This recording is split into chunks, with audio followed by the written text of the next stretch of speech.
안녕하세요. 정치를 쉽게 풉니다. 정치에 쉽게!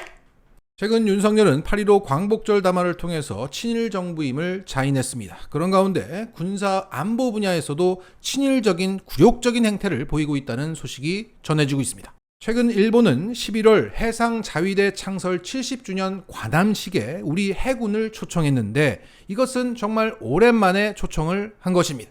그 이유는 2018년 말 독도 인근에서 일본 초계기가 날아와서 우리 광개토 대항함을 저공으로 위협, 비행을 했습니다. 여기에 문재인 정부는 이를 명백한 도발 행위로 규정하고 재발 방지를 위해서 2019년 2월 일본 초계기에 대한 강력한 대응 지침을 마련합니다. 함정 지휘관의 판단에 따라서 추적 레이더를 쏠 수 있도록 한 것입니다. 그러자 일본은 난리를 피웠고 2019년도부터 그 관함식에 우리 해군을 초청하지 않아왔던 겁니다. 그런데 윤석열 정권으로 바뀌고 일본 자민당에서는 이런 목소리가 나왔습니다. 한국군의 초계기 대응 지침 파기를 한국에 요구해야 한다. 그러자 윤석열 정부의 국방부 고위 관계자는 이렇게 말했다고 합니다. 한일 관계의 다양한 요소를 고려해서 지침 등에 대한 변경 등을 검토하고 있다.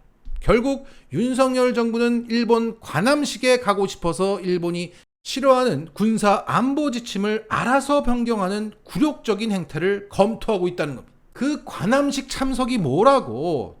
그 동네 잔치집에 가고 싶은 동네 한 바보 형이 알았어요. 시키는 대로 할게요. 이렇게 한 겁니다. 이 굴욕감 속상합니다. 자, 오늘 또 윤석열은 뭐라고 했습니까? 씨 주석 직접 뵙고 협의를 기대하고 있다. 그냥 만나자고 하면 되는데 뵙고가 뭡니까? 친중하지 말자며 굴중하고 있습니다. 게다가 최근 연합뉴스가 이런 카드 뉴스를 올렸습니다. 23일 러시아 국방부가 말했다. 2대의 전략 폭격기가 일본해 공해 상공에서 예정된 비행을 실시하겠다고. 자, 러시아가 일본해라고 말했어도 너는 한국 사람이잖아, 그지? 그럼 동해라고 써야지. 이것들을 진짜 어떻게 합니까? 정말 얼마 전까지만 해도 아무도 흔들 수 없는 나라에서 아무나 흔들 수 있는 나라가 되었고 지 스스로 흔드는 나라가 되어버렸습니다. 자, 군사 안보 분야만 이렇습니까? 지금 경제도 일본화가 진행되고 있습니다. 지금 우리나라는 고물가로 서민들의 삶이 정말 힘듭니다. 자, 그 상태를 알 수 있는 한 게시물이 있어요. 채소 가게 20년 차입니다. 명절 때가 아닌 애호박 가격이 3,000원이 넘는 거, 오이가 겨울 명절이 아닌데도 개당 1,000원이 넘는 거, 동두천 열무가 한 단에 10,000원이 넘는 거 다 최초입니다. 그런데도 언론들이 조용하니까 나만 그런가 보다 이러고 그냥 버티면서 가고 있는 겁니다.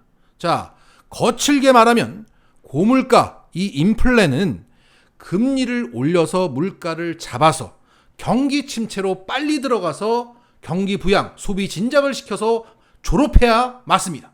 그래서 인플레가 골 때리는 겁니다. 이게 잘해봐야 그 다음 단계가 경기 침체니까.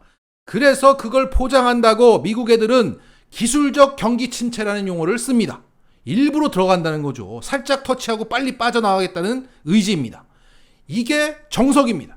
그렇지 않으면 고물가는 계속되고 서민들은 계속 힘드니까 일본처럼 장기 침체로 빠질 수도 있으니까, 그래서 미국 같은 선진국은 우리는 지금 후진국이니까 자이언트 스텝 0.75bp를 계속 밟고 고통을 감내하면서 힘들게 가고 있는 겁니다. 그런데 이놈의 정부는 정석대로 하지 않아요. 미국이 자이언트 스텝을 밟을 때 빅스텝을 0.5를 밟더니 이제 미국이 어떻게 갈지 결정하지도 않은 상황에서 이제는 0.25bp 베이비 스텝을 밟겠다고 선언했습니다. 한미 간 금리 역전 현상도 문제이지만 물가는 계속 높고 임금은 30년째 동결된 일본처럼 장기 침체로 빠질 수 있다는 경고가 나오고 있습니다. 왜? 과거 일본도 지금의 윤석열 정부처럼 했으니까. 과거 일본도 물가를 잡을 생각을 안 했습니다. 지금의 윤석열도 물가를 잡을 생각을 안 합니다. 최근 기름값이 조금 떨어져서 1,800원 후반대, 1,900원 초반대까지 떨어졌는데 그 유류세 추가 인하도 민주당이 한 겁니다. 국힘당은 유류세 추가 인하 안 하려고 버티다가 떠밀려서 한 거예요. 사람들은 모르죠. 윤석열이 내렸나 보다 하겠죠. 이것들은 물가를 잡을 생각을 안 합니다. 또 언론들은 고물가로 고통받고 있다는 얘기를 안 하죠. 이러한 기가 막힌 우리의 경제 상황이 총 집약된 기사가 오늘 나왔습니다. 오늘자 서울경제 기사 제목입니다. 고물가에도 소비심리 회복에 기업 체감 경기 소폭 개선됐다. 이게 무슨 말입니까? 고물가에는 소비심리가 위축되어야 맞습니다. 그래야 물가가 떨어지고 다음 단계로 넘어가는데 언론들이 조용하니까 소비심리가 회복되고 있다. 그러니까 기업들의 수익이 소폭 개선되고 있다. 그냥 지나가자는 겁니다. 쉽게 말해 가격을 한껏 올려놓고는 이대로 그냥 가자 이거예요. 있는 사람들이야 좋죠. 서민들만 죽어나가는 겁니다. 나라 경제는 일본처럼 장기 침체로 가는 겁니다. 일본처럼 30년 동안 임금 동결, 이게 그들의 새판 짝입니다.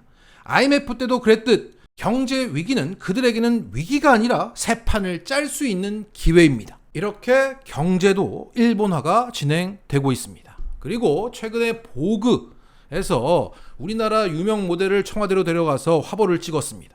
일반 시민들은 국격을 떨어뜨린다고 비난을 했고 논란이 일자 문화재청에서 한복 패션을 홍보하는 차원이었다고 해명을 했습니다. 자, 그 정확한 워딩이 이겁니다. 한복의 새로운 현대적 해석과 열린 청와대가 함께 소개되는 것도 새로운 시도가 될 것으로 판단해서 촬영을 허가해 줬다. 자, 그런데 거기서 입었던 옷들 중에서 이 옷은 한복을 모티브로 한 옷이 아니었습니다. 일본 패션 디자이너 류노스케 오카자키가 만든 옷이었던 겁니다. 윤석열이야? 입만 열면 거짓말이야. 대통령이 이 모양이니까 나라 꼴이 우습게 되는 거지. 자, 이러니 일본이 창경궁에 동물들 막 넣어서 창경원을 만들었듯 윤석열이 청와대를 우습게 만들어버렸다는 얘기가 나올 수밖에 없는 거죠. 국민의 절반이 동의하지 않았고 이찍 절반이 후회하고 있는 이 와중에 정신들을 차려야지. 자, 그리고 일본을 위해서 일본 여행 마니아라고 입국 전 코로나 검사를 폐지하겠다고 나섰습니다. 이찍들 중심으로 해서 많이들 또 일본 여행 가겠네요. 또 저 중국에는 또 코로나 변이가 많은데 죽을 사람 죽으라는 거죠. 자, 정리하겠습니다. 자, 우리나라 모든 분야가 지금 친일, 일본화가 진행되고 있습니다. 친일을 통해서 이 굴욕감도 문제지만 저 후진적인 일본 원숭이 나라를 왜 따라하려고 하는 겁니까? 이러려고 목숨 걸고 나라를 지킨 게 아닌데, 이러려고 우리가 세금을 내는 게 아닌데, 이 모든 책임은 이찍들한테 있습니다. 이찍들은 평생 고통을 받게 합니다. 윤석열 찍으셨어요? 주변 분위기 따라서 뭐 찍었다? 너희들은 평생 이찍이야. 국힘이 국회 과반을 넘어서 1번이 되어도 너희들은 일찍이 아니라 일찍이야. 마치겠습니다.